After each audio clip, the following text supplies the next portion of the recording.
A moderate magnitude 4.3 earthquake occurred in the North Pacific Ocean near the coast of Panama in the morning of Wednesday, June 18, 2025 at 7:41 a.m. local time, GMT-5.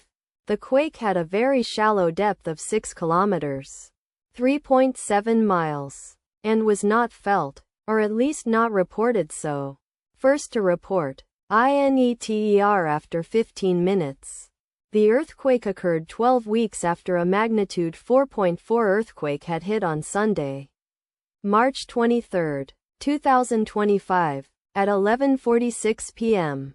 GMT-6 local time, in 76 kilometers, 47 miles, distance to the south.